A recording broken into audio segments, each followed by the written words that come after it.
Et nous allons commencer immédiatement cette émission avec les premiers invités de cette soirée.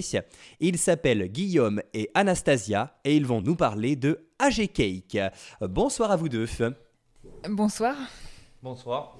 On est ravis de vous avoir avec nous sur Variance FM, c'est un plaisir. Alors évidemment, j'ai beaucoup de questions à vous poser sur ce que vous faites et sur votre travail parce que forcément, vous faites de très belles choses, mais j'en dis pas plus. On va développer tout ça avec vous. Dans un premier temps, quel est donc votre parcours et comment l'entreprise AG Cake est-elle née ? Alors, donc, je vais commencer par ma formation et mon début. J'ai tout simplement commencé, je suis passionnée de pâtisserie depuis toujours. Et du coup, j'ai décidé de partir en apprentissage dès lors de mes 16 ans. Donc, j'ai commencé par 2 ans de pâtisserie en CAP. Puis 1 an de chocolaterie, toujours en CAP.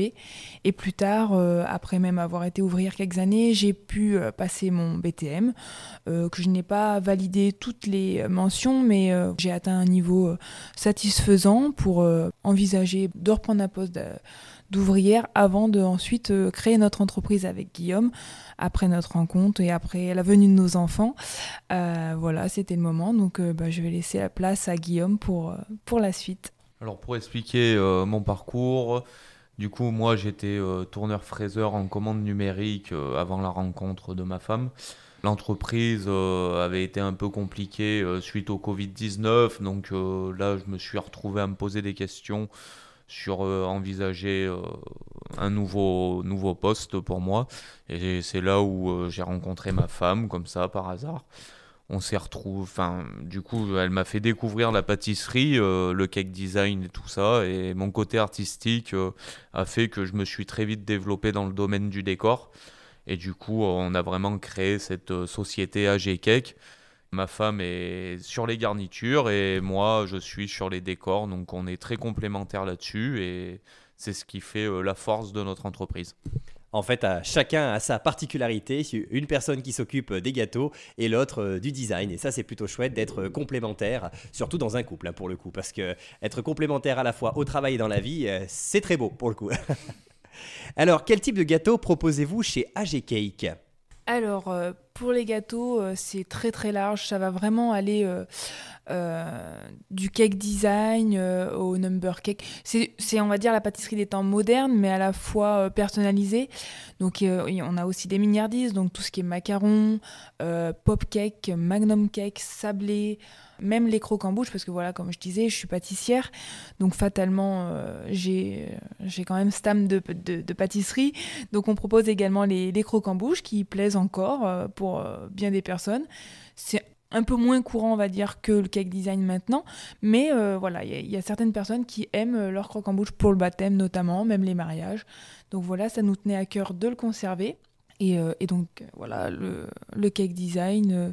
Alors justement, est-ce que vous pouvez nous expliquer un petit peu ce qu'est un cake design ? Que retrouve-t-on finalement comme ingrédient à l'intérieur et comment est-il formé ? Parce que c'est vrai que le cake design, ça ne parle peut-être pas à tout le monde. Donc c'est un gâteau, on va dire, esthétiquement décoré et personnalisé en fonction de la demande. Mais sa garniture, c'est là qu'on va avoir un large panel. On a quelques propositions de garniture pour les gens qui ne savent pas ce qu'ils veulent. Mais moi, on me dit, je veux du citron, je veux de la framboise. Tout est modelable, il n'y a pas vraiment de limite sur la garniture. Ça peut aller de la mousseline à la ganache montée. On part sur une base de génoise.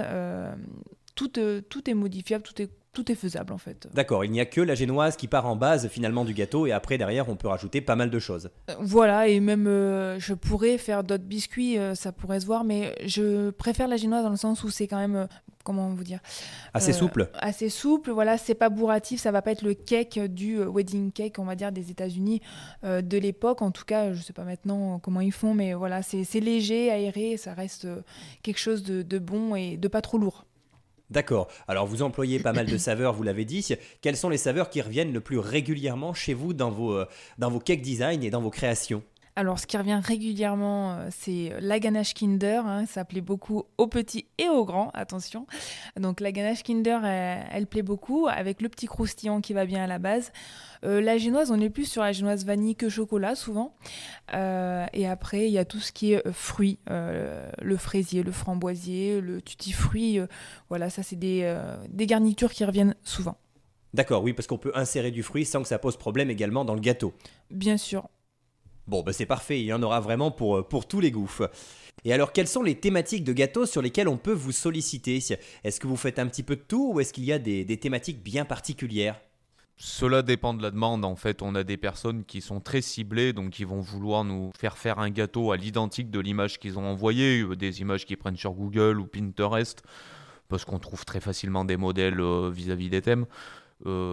Après, au vu du travail qu'on fournit les derniers temps, on nous fait énormément confiance et là, de plus en plus, nos demandes sont un peu on vous fait confiance, nous le thème c'est ça, on vous accorde entière confiance, vu votre travail, on reste les yeux fermés, on sait qu'on ne sera pas déçus. D'accord, et aucun thème ne vous fait peur, vous pouvez faire toutes les thématiques possibles et imaginables. Ah oui, absolument. Là, c'est vrai que pour le coup, rien me fait peur. Je m'entraîne énormément jusqu'à créer même des personnages réalistes en entraînement personnel. Après, vous pouvez regarder nos posts sur Instagram où je refais même des personnages réalistes, des vraies personnes qui existent. Donc oui, rien ne me fait peur. Absolument. D'accord, ah oui, donc on peut vous solliciter pour pas mal de choses. Et est-ce que vous cherchez parfois à allier la couleur et la thématique du gâteau avec la saveur de ceux-ci? Absolument. Donc là, prochainement, sur le thème Halloween, on a une cervelle à créer. Donc là, effectivement, l'intérieur du gâteau, la génoise sera colorée en couleur rouge. Donc, et la garniture sera aux fruits rouges aussi. Donc ça donnera l'effet sang. Voilà, donc on peut vraiment tout faire. Comme le licorne, on peut décorer la génoise arc-en-ciel. Elle se colore très facilement par le biais des colorants alimentaires qui sont très naturels, hein, où il n'y a pas de souci là-dessus. Ça donne pas de goût chimique, hein, c'est un goût neutre. Donc ça permet d'allier les couleurs avec les thèmes. Donc ça, c'est super agréable et on a quelques demandes là-dessus aussi. D'accord. Et alors, de quoi vous servez-vous pour réaliser le design de vos gâteaux? Quelles sont finalement les matières et outils que vous employez?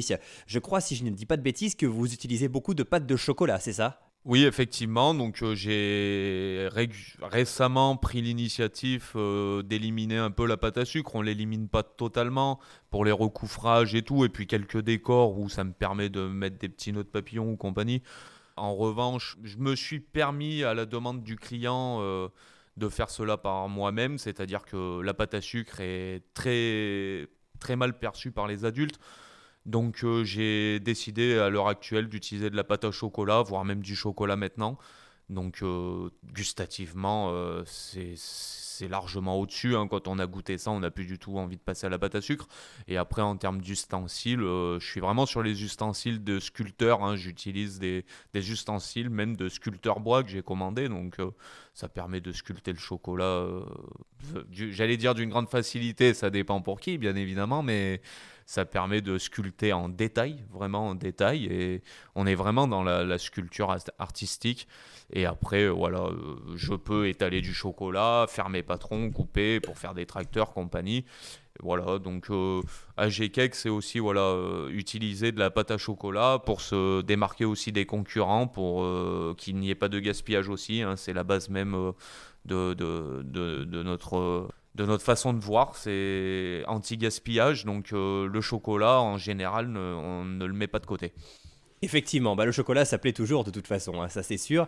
Et alors, est-ce que vous utilisez de temps en temps également des pinceaux pour faire des petits détails, notamment, et des petits dessins également sur cette pâte de chocolat? Oui, effectivement, j'utilise des pinceaux de plusieurs tailles, même un que j'ai dû moi-même couper au ciseau, où il y a juste un poil pour pouvoir faire des cils d'une épaisseur extrêmement fine. Donc ça permet, oui, voilà, effectivement, de rajouter des détails. J'utilise effectivement tous les ustensiles, et j'ai une grande panoplie. Et est-ce qu'il vous arrive parfois de mettre de la garniture dans certaines de vos sculptures? Oui, effectivement, on fait aussi ce genre de choses parce que je suis vachement spécialisé aussi dans le réalisme et dans le trompe-l'œil.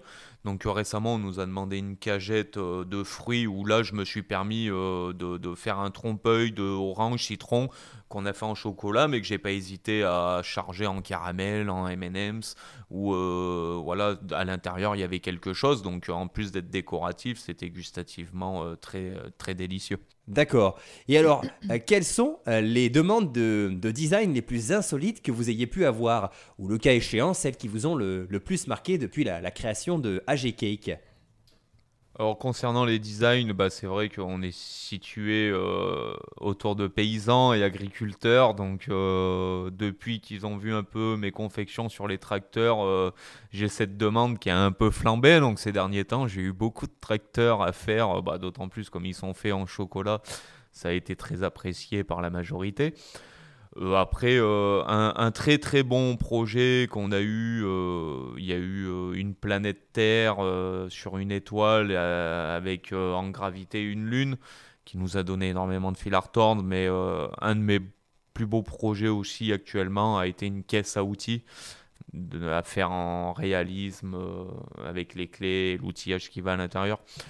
Donc c'est vrai on a des belles demandes et on en est très satisfait. Tout le monde joue le jeu sur le concept du trompe-l'œil et comme je dis tout le temps, du cake design, je tiens bien à le préciser. Pour la majorité de personnes qui en font, j'aurais dit qu'ils décorent les gâteaux plus quand on pose des fleurs ou qu'on utilise un porte-pièce. Nous, on est vraiment cake designer, on design vraiment, on n'a pas de limite. D'accord. Et alors justement, est-ce qu'il vous arrive d'avoir des clients qui n'ont même pas envie de manger leur gâteau parce que c'est tellement beau finalement, hein, c'est le cas de le dire? Effectivement, j'ai eu une personne récemment qui m'a dit qu'elle a dû expliquer à son enfant que le gâteau fallait le manger. Donc les décors sont faits d'un réalisme où les gens restent assez bluffés dans l'ensemble. Donc effectivement, ils arrivent même à avoir des difficultés à expliquer à leurs enfants que le gâteau, faut le manger. Oui, c'est vrai qu'en plus, il y a des petits personnages qui sont tout mignons, vraiment des choses qui sont très chouettes. Et les personnages de dessins animés qu'on connaît tous, vous les reproduisez également. Et certains sont vraiment très réalistes. On a l'impression que c'est un petit personnage en plastique au-dessus. Donc, alors que pourtant, c'est du gâteau pour le coup, hein. Oui, effectivement, j'essaye vraiment de pousser le réalisme au plus haut. J'espère me perfectionner encore plus. Mon objectif, c'est vraiment d'atteindre un niveau limite concours. Parce que je suis un grand passionné et je suis toujours les plus grands, hein. Je cite un nom, Amaury Guichon, hein. C'est une personne que j'admire énormément et qui m'a été d'une grande motivation. Je regarde souvent ses posts et j'ai limite envie d'atteindre son niveau, même si je ne pourrais pas le dépasser, même l'égaler sera d'une grande difficulté. Mais nos gâteaux, j'espère un jour, pourront ressortir de cette qualité. Eh ben, j'espère également pour vous, hein, c'est tout ce qu'on peut vous souhaiter en tout cas. Est-ce qu'il vous est arrivé d'avoir une création qui vous a peut-être donné du fil à retordre? Et oui, j'imagine que parfois ce n'est pas toujours rose, hein. Alors oui, il y a eu quelques montages où, enfin, il y a eu notamment il en parlait tout à l'heure, le globe sur son étoile. Étant un gros gâteau donc c'était une soixantaine de personnes, ça faisait un gros globe. Et forcément, bah, du fait des montages, c'est vrai qu'en pâtisserie classique, les étages des gâteaux sont de 4,5-6 cm de haut. Ils n'exercent pas une grosse pression, même si leurs diamètres peuvent être grands. La hauteur exerce pas de pression, c'est ce qui fait que ça tient, même si on fait une mousse, etc. Donc pour le cake design, ça va être la complexité. C'est que, étant des montages qui se font sur la hauteur principalement, parce que le rendu est beaucoup plus beau quand ils sont hauts, la garniture, même si c'est une garniture qui peut se tenir quand même relativement bien, c'est vrai que ça exerce de la pression sur ces gâteaux, donc ça peut être compliqué. Et notamment pour ce globe qu'on a dû un petit peu revoir la première fois qu'on l'a fait. C'est vrai qu'il était assez conséquent, c'était un gros globe. En plus, forcément, il reposait pas sur un plat, et c'était vraiment tout un globe, hein, donc on était vraiment sur une sphère. Donc la pression exercée plus la forme, on va dire, ça a été assez complexe. Et donc, bon, on a réussi à tous les deux à mettre support et compagnie. Et c'est vrai que il est arrivé nickel et il a eu l'effet escompté et il a été très, très, très apprécié. Mais voilà, celui-là, il nous a mis un peu de fil à retordre et on y a passé beaucoup de temps dessus. Et bon, on a bien rigolé aussi parce que D'ailleurs, je tiens à préciser que on n'en parle pas souvent, mais la grosse difficulté du cake design, hein, d'ailleurs pour celui-là, c'est la livraison. D'ailleurs, on s'en cache pas et on n'a pas du tout honte de le faire. D'ailleurs, les personnes nous ont toujours agréablement été sympathiques avec nous, mais on a déjà eu livré un gâteau qui s'est cassé la figure. Et alors, lorsque vous proposez une création, est-ce qu'il y a uniquement cet aspect esthétique que vous cherchez ou est-ce que vous voulez également partager des émotions avec les personnes qui vous sollicitent? Et ben alors, l'esthétique forcément sur le cake design a une importance cruciale parce que les gens, voilà, c'est aussi un cadeau qu'ils font à leur être cher.